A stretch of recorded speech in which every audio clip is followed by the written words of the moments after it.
বেআইনি সমাবেশ কাকে বলে গত আলোচনা পর্বে সে বিষয়টি নিয়ে আলোচনা করেছিলাম।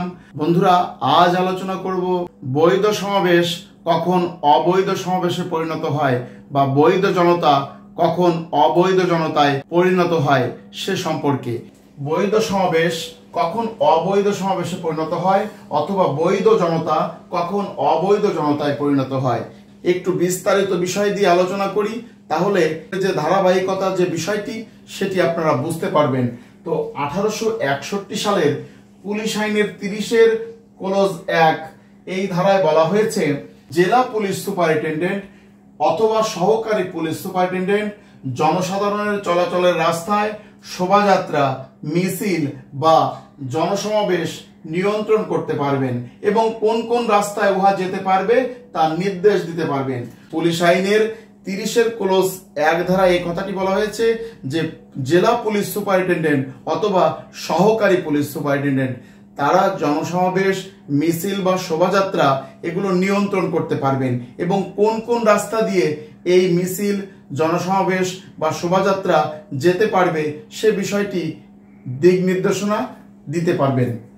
পুলিশ আইনের 30-এর ক্লোজ 2 ধারায় বলা হয়েছে, যদি কোনো মিছিল বা জনসমাবেশ শান্তি ভঙ্গের আশঙ্কা দেখা দেয় তবে জেলা ম্যাজিস্ট্রেট বা মহকুমার ম্যাজিস্ট্রেট উহার উদ্যোক্তাগণ বা যোগদানকারীগণকে লাইসেন্স নিতে বাধ্য করতে পারবেন। পুলিশ আইনের 30-এর ক্লোজ 2 ধারায় বলা হয়েছে, যদি কোনো মিছিল, জনসমাবেশ বা শোভাযাত্রা শান্তি ভঙ্গের আশঙ্কা দেখা দেয় তাহলে এরূপ শোভাযাত্রা, মিছিল বা জনসমাবেশের উদ্যোক্তাগণকে বা এরূপ মিছিল, শোভাযাত্রা বা জনসমাবেশের অংশগ্রহণকারীদের লাইসেন্স নিতে বাধ্য করতে পারবেন।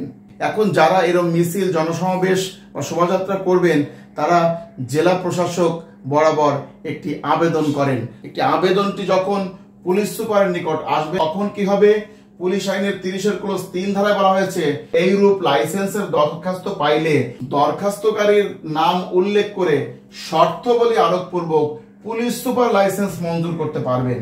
যারা এরূপ মিছিল বা জনসমাবেশ করবেন তাদের এই দরখাস্তটি পুলিশ সুপার মহোদয় পাইলে তিনি তাদের নাম ঠিকানা উল্লেখ করে শর্ত আরোপ করে এই লাইসেন্সটি মঞ্জুর করতে পারবেন। পুলিশ সুপার লাইসেন্স মঞ্জুর করবেন। এই যে পুলিশ সুপার পুলিশ আইনের 30-এর ক্লোজ 3 ধারা মোতাবেক যে লাইসেন্সটি তিনি মঞ্জুর করলেন, এরপর যদি কোনো সমাবেশ হয় সেটি বৈধ সমাবেশ হবে। এরপর কি বলা হয়েছে, পুলিশ আইনের 30 ক ক্লোজ 1 ধারা, ফৌজদারি কার্যবিধির 127 ধারা, পিআরবি 142 বিধি এই মোতাবেক এইরূপ লাইসেন্স শর্ত লঙ্ঘন করলে যে কোনো ম্যাজিস্ট্রেট, পুলিশ সুপার, সহকারী পুলিশ সুপার, ইন্সপেক্টর বা থানার ভারপ্রাপ্ত কর্মকর্তা মিছিল, সমাবেশ বা শোভাযাত্রা বন্ধ করে দিতে পারবেন এবং উহাতে যোগদানকারী সকলকে ছত্রভঙ্গ হবার আদেশ দিতে পারবেন। তাহলে কি বলা হচ্ছে, পুলিশ আইনের 30 ক ক্লোজ 1 ধারা, ফৌজদারি কার্যবিধির 127 ধারা, পিআরবি 142 বিধি এতে বলা হয়েছে যে পুলিশ আইনের 30-এর ক্লোজ 3 ধারায় যে লাইসেন্স মঞ্জুর করা হয়েছিল সেই লাইসেন্সের যদি শর্ত এই মিছিল, সমাবেশ বা শোভাযাত্রায় অংশগ্রহণকারীরা যদি ভঙ্গ করে তাহলে যে কোনো ম্যাজিস্ট্রেট, পুলিশ সুপার, সহকারী পুলিশ সুপার, ইন্সপেক্টর এবং থানার ভারপ্রাপ্ত কর্মকর্তা এরূপ মিছিল, শোভাযাত্রা এবং জনসমাবেশে অংশগ্রহণকারীদের ছত্রভঙ্গ হওয়ার জন্য আদেশ দিতে পারবেন। তাহলে কোন কোন পদবীর, যে কোনো ম্যাজিস্ট্রেট পারবেন, পুলিশ সুপার পারবেন, সহকারী পুলিশ সুপার, যে কোনো ইন্সপেক্টর পদমর্যাদার অফিসার বা থানার ভারপ্রাপ্ত কর্মকর্তা, এই সকল পদমর্যাদার অফিসার এরূপ শোভাযাত্রা বা জনসমাবেশ ছত্রভঙ্গ হওয়ার জন্য আদেশ দিতে পারবেন।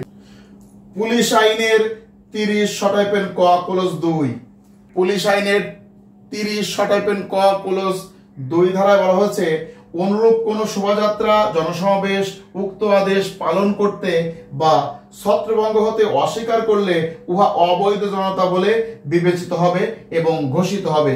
তাহলে এই যে পুলিশ আইনের 30-এর টাইপের ক ক্লজ 1 ধারায় এখানেও কিন্তু সে অবৈধ হচ্ছে না, অবৈধ হচ্ছে পুলিশ আইনের 30 টাইপের ক ক্লজ 2 ধারায় যখন তাদের এইরূপ ছত্রভঙ্গ হওয়ার আদেশ দানের পরও তারা যদি ছত্রভঙ্গ না হয় তাহলে সেই বৈধ সমাবেশটি অবৈধ সমাবেশে পরিণত হবে বা বৈধ জনতা অবৈধ জনতায় পরিণত হবে। যদি তারা ম্যাজিস্ট্রেট বা পুলিশ অফিসারের এরূপ নির্দেশ পালন করে ছত্রভঙ্গ হয়ে যান তাহলে কিন্তু বেআইনি সমাবেশ হবে না। যদি তারা এরূপ আদেশ পাওয়ার পরেও ছত্রভঙ্গ না হয় বা ছত্রভঙ্গ না হবার জন্য সংকল্পবদ্ধ হয় তাহলে এরূপ বৈধ জনতা অবৈধ জনতা বলে বিবেচিত হবে এবং ঘোষিত হবে। দ্রষ্টব্য দেখেন, অবৈধ জনতা বলে গণ্য হবার পর উক্ত ব্যক্তিদের ছত্রভঙ্গ করতে ফৌজদারি কার্যবিধির 127, 128, 129, 130, 131 ধারা এবং পিআরবি 143 বিধির ক্ষমতা ব্যবহার করা যাবে। তো বন্ধুরা, এই যে কিভাবে এই অবৈধ জনতা ছত্রভঙ্গ করতে হবে সে বিষয়টি আরেকটি পর্বে আলোচনা করব। তো বন্ধুরা, আজকের মতো আলোচনাটি এখানে শেষ করছি। ভালো থাকবেন সবাই, ধন্যবাদ সবাইকে।